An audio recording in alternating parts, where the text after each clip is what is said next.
د انګلیش پلس په ویډیو برنامه کې د زمانو د لړۍ پیل له سمپل پریزنت ټینس څخه پیلو. سمپل پریزنت ټینس د کوم ډول عملونو د ښودلو لپاره استعمالیږي. مختلف تعریفونه لري. مثلا سمپل پریزنت ټینس موږ او تاسو تعریف کولی شو چې دا ډیلی اکشنز خیالی شي یا ریګولرلی اکشنز خیالی شي یا هابیچولی خیالی شي. خو د ټولو خلاصه لنډ داسې ښایو چې دا ریپیټډ اکشن ښایي، یعنی تکراري عمل. کوم عمل چې تکراریږي که په منظم ډول وي او که په غیر منظم ډول وي، که روزانه وي که یوه ورځ وروسته وي یا 2 ورځې وروسته وي، خو چې په تکرارن ډول سره تکراریږي سمپل پریزنت ټینس ورته استعمالو. مثلا د ورځې خوراک کول دی، دا یو تکراری عمل دی، سمپل پریزنت ټینس ورته استعمالو. مکتب ته تلل دی، دا یو تکراری عمل دی، سمپل پریزنت ټینس ورته استعمالو. مطالعه کول دی هر شپه یا هر شپه نه یوه بل شپه وروسته، خو یو تکراری عمل دی، سمپل پریزنت ټینس ورته استعمالو. د هرې زمانې اول د استعمال مهم دی چې چیرته یې باید زه استعمال کړم. نو د سمپل پریزنت ټینس استعمال مو په ساده ډول زده کړ، که انګلیش نه وي پښتو کې زده کړئ چې د تکراري عمل د ښودلو لپاره استعمالیږي. ډایاګرام یې موږ او تاسو په شکل کې سمپل پریزنت ټینس داسې ښودو چې دا کولی شي تیر عمل وښایي. دا چې تیر عمل څنګه ښایي، حاضر عمل څنګه ښایي، راتلونکی عمل څنګه ښایي، په دې نه وروسته بحث کوم. خدای د شکل له مخې د سمپل پریزنت ټینس ښودل دي، یعنی په دې شکل کې 3 تعریفونه خلاصیږي. پاست عمل ښودلی شي، تیر، پریزنت حاضر عمل ښودلی شي، فیوچر راتلونکی عمل ښودلی شي. دا چې فیوچر عمل څنګه ښایي، پاست عمل څنګه ښایي، وروسته به بحث وکړو. راځو د سمپل پریزنت ټینس جوړښتونو ته. دا باید په یاد ولرئ چې سمپل پریزنت 2 مثبت جوړښتونه لري. یوازینۍ زمانه ده چې 2 مثبت جوړښتونه موږ او تاسو پکې استعمالو. یو اول جوړښت یې داسې لیکم، سبجیکټ ورب ایس ای ایس کمپلیمنٹ. په دې جوړښت کې موږ او تاسو ایس او ای ایس لرو، خو دویم جوړښت چې استعمالو یې لیکو هغه کې ایس ای ایس نشته. دا باید زده کړئ. دا جوړښت د کومو ضمایرو لپاره استعمالو؟ داسې وایم دا جوړښت استعمالو د تھرډ پرسن سینګولر ګروپ لپاره. یې داسې زده کړئ که تھرډ پرسن سینګولر ګروپ کلمه مو نه زده کوله، بلند داسې زده کړئ چې دا موږ استعمالو د هی لپاره، د شي لپاره، د ایټ لپاره او د سینګولر ناون یا د مفرد اسم لپاره. کله چې پکې مثالونه جوړوئ، د مثالو د جوړولو طریقه یې داسې ده. اول به سبجیکټ راواخلئ، مثلا ما سبجیکټ راخیستلی علی. دویم ورب راواخلئ، مثلا ما ورب راخیستی دی واش. اینه وروسته اوس زه ایس استعمال کم که ای ایس د یوه پوښتنه د وروسته طریقه ښایو چې ایس باید کله استعمال کو ای ایس. بل مثال ما راخیسته دی هی، بیا مې راخیسته دی ورب څخه واچ، اوس ایس استعمال کم که ای ایس استعمال کم. بل مثال مې راخیسته دی شي کلین، ایس استعمال کم که ای ایس. نو تاسو باید اول دا زده کړئ د ای ایس اضافه کول او د ایس اضافه کول باید کله وي. د ای ایس د اضافه کولو لپاره باید اول سبجیکټ په نظر کې ونیسئ. سبجیکټ یا باید هی وي یا باید سبجیکټ شي وي یا باید ایټ وي یا باید سینګولر ناون یا مفرد اسم وي. او دویم ورب باید په نظر کې ونیسئ. ورب باید یا په سی ایچ یا په اس ایچ یا په ایکس یا په او یا ډبل ایس او یا زی سره ختم شوی وي. کله چې په دیغو سره ختم وي او سبجیکټ هی شیټ وي، نو بیا به ای ایس ورکوئ. د ایس د اضافه کولو لپاره هم 2 خبرې په نظر کې ونیسئ. اول په سبجیکټ پورې، دویم مربوط په ورب پورې. سبجیکټ پورې داسې چې یا باید هی وي یا شي یا ایټ یا یو مفرد نوم وي، خو ورب باید په سی ایچ، اس ایچ، ایکس، او ډبل ایس او زی سره نه وي ختم. که په دوی سره خو ختم شو، بیا خو موږ او تاسو ورته ای ایس ورکوو، که نه ختم ایس. اوس مثلا زه واپس مثالونو ته راځم چې زه باید څه شی اضافه کړم. ما لیکلی دی علی، دا خو یو مفرد اسم شو، یوه قاعده خو تطبیق شوه. دویم په اس ایچ سره ختم شوی دی، اس ایچ په هغه تورو کې موجود دی، نو زه باید ورته ایس اضافه نه کړم، زه باید ورته ای ایس اضافه کړم. علی واشز د کار. دویم مثال هی واچ ټي وي. اوس په دې مثال کې سبجیکټ هی دی یو، دویم واچ په اس ایچ سره ختم، سی ایچ سره ختم شوی دی، سبجیکټ هی دی. واچ په سی ایچ سره ختم شوی دی، نو باید موږ او تاسو سی ایچ ته ای ایس ورکو ځکه سی ایچ په هغه تورو کې موجود دی. دریم شي کلین، سبجیکټ شي راغلی دی، ورب کلین دی په ان سره ختم شوی دی، خو که فکر وکړئ په ان په دغو نه سی ایچ نه اس ایچ ایکس او د دغو حروف څخه نه دی راغلی یا د دغو حروف څخه نه دی، نو ان په دې کې نشته دی، یوازې باید ایس اضافه شي. نو باید د هی شیټ جوړښت استعمال او د ایس ای ایس اضافه کولو طریقه مو زده کړې وي. دویم جوړښت وایو د سبجیکټ ورب کامپلیمنٹ. دا جوړښت د کومو سبجیکټونو لپاره استعمالو؟ دا استعمالو د وی لپاره، د یو لپاره، د دی لپاره، د آی لپاره او د پلورل ناونز د جمعي اسمونو لپاره. دا خبره باید په یاد ولرئ. مخکې له دې چې وړاندې لاړ شو نوټ کې مې داسې لیکلي دي اس او ای اس خبره. د اس او ای اس خبره فقط هغه وخت د تطبیق وړ ده چې کله هی شی راغلی وي. اوس په دغه دا مثبته جمله ده، په مثبتو جملو کې د تطبیق وړ ده، خو د هی شی پښتون کې اوس نه.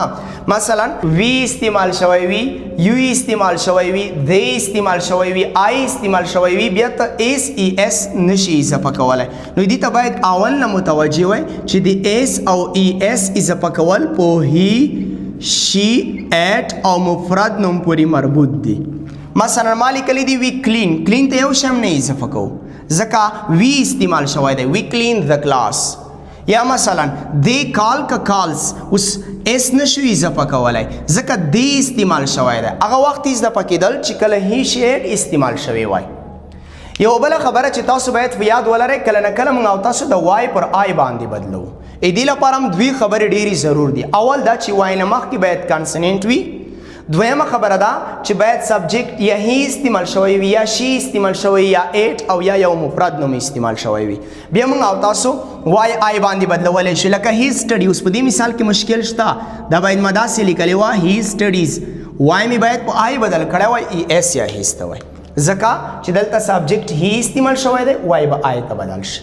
دویم خو دلته بیا هماغه وای دی خو آی ته یې نشو بدلولی ځکه وی استعمال شوی دی، باید وی سټډي ولیکو، وای به آی ته نه تغیروئ.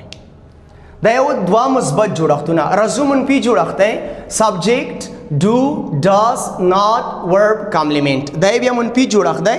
په منفي جوړښت کې بیا دا په یاد ولرئ چې ایس او ای اس نشته. د ایس او ای اس خبره بیا تکراروم، دا خالي په مثبتو پورې مربوط ده. په منفي جوړښت کې بیا دا استعمال نشته. دا باید درته یاد وي. ډو د چا لپاره استعمالو؟ د دی لپاره استعمالو، د وی لپاره استعمالو، د یو لپاره، د آی لپاره او د پلورل ناون لپاره. او ډز چاته استعمالو؟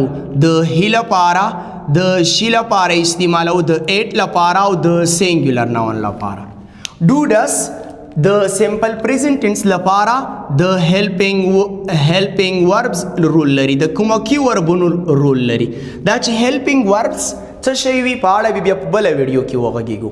اوس خالي دومره زده کوئ چې ډوډس د دغې زمانې هیلپینګ وربونه دي، خو دومره یې په اړه لنډ زده کوئ چې هیلپینګ وربونه کولی شي د یوې جملې په منفي کولو کې، یا د یوې جملې په سولیه کولو کې، یا د یوې جملې په راپېژندلو کې له موږ سره کومک وکولی شي. د جملې د زمانې په راپېژندلو کې چې دا په کومه زمانه ده، سمپل پریزنټ یا سمپل پاست، جمله منفي کول او یا سولیه کول.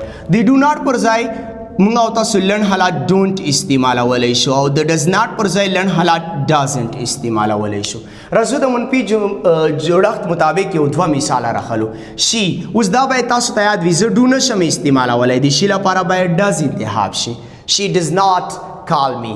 دویم he does not calls قسم مخکې به چې هی راغلی و یا هم به ایس اضافه کولو ورته یا ای ایس، خو اوس یې نشو اضافه کولی، یو شی هم نه اضافه کېږي ځکه دا منفي جوړښت دی. سوالیه جوړښت کې به یوازې ډوډس په سر کې استعمال شي. او منفي سوالیه دوه جوړښتونه لرو. یو داسې دی چې ډوډس نه وروسته ناړ دی، بل د سبجیکټ نه وروسته ناړ دی.